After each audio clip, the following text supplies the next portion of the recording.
жаман ойлары мазалайды мені. Бұл жағдай бәріңізге белгілі шығар. Болады ғой, миыңызға бір жаман ой келеді да, тұрып қалады.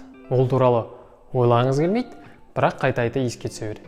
Иә, қиын мәселе. Елестетіп қараңыздаршы, сіз мықты жауынның астында тұрсыз. Қанша су тамшылары түсіп жатыр, санай алмайсың. Олардың ішінде сенің үстіңе тиіп жатқаны бар, тимей жатқаны бар. Тиіп жатқандардың ішінде сіз сезіп жатқаныңыз бар, сезбей жатқаныңыз бар. Сезгендердің ішінде сіздің назарыңызға түсіп жатқаны бар, түспей жатқаны бар. Дәл осылай біздің миымызда осындай үздіксіз процестер болып жатады. Ғалымдардың айтуынша, бір күнде біздің миымызға орташа есеппен 6000-ға жуық ой келеді екен. Ішінде жаманы да бар, жақсысы да бар. Ол ойлар әрине біздің ішкі процестерге сай өзгеріп отырады. Көңіл-күй, екі жақты факторлар, витамин жеткіліксіздігі деген сияқтыларға байланысты. Басыңызға бір жаман ой келді дейік. Олардың кейбіреулері тіпті вирус сияқты санаңызды қаптап алады. Ойлағыңыз келмесе де ойлап тұрасыз. Ол кез келген адамдарда болатын нәрсе. Одан құтылудың жолдарын білмесеңіз, негізі арты жаман болып кетуі де мүмкін. Сондықтан саналы түрде ол мәселені шешу жолдарын қарастырайық. Ең алдымен жаман ойыңызды қағаз бетіне жазған дұрыс. Тек сөзде емес, ол ойдың пайда болуына не әсер еткенінде жазыңыз.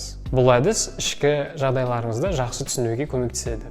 Тіпті көрмей жүрген нәрсеңізді анықтауыңыз мүмкін. Сосын жазған қағазыңызды мыжырып лақтырып тастаңыздар, немесе өртеп жіберіңіздер. Білмеймін, кезінде ол маған көмектескен. Екінші әдіс, жаман ойға антиой құрастырыңыз. Мысалға, мені жұмысқа алмайды, басқалар менен мықтырақ деудің орнына, көп нәрсе білмесем де мен ешкімнен кем емеспін деңіз. Болмаса, біреуге ойша тіл тигізсеңіз, керісінше оны мақтаңыз. Көмектеседі. Үшінші әдіс, ол сізді қуантатын, сізге қуаныш сыйлайтын кез келген позитивті іспен айналыссаңыз болады. Футбол, компьютер ойындары, достарыңызбен қыдырып қайтсаңыз, бәрібір не болса да ең бастысы сізге қуаныш сыйласа болды.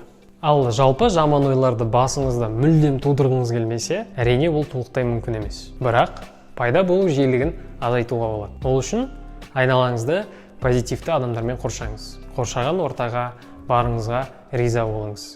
Көп шағындана бермеңіз. Анау жоқ, мынау болмайды деп. Және өзіңізді бағалаңыз.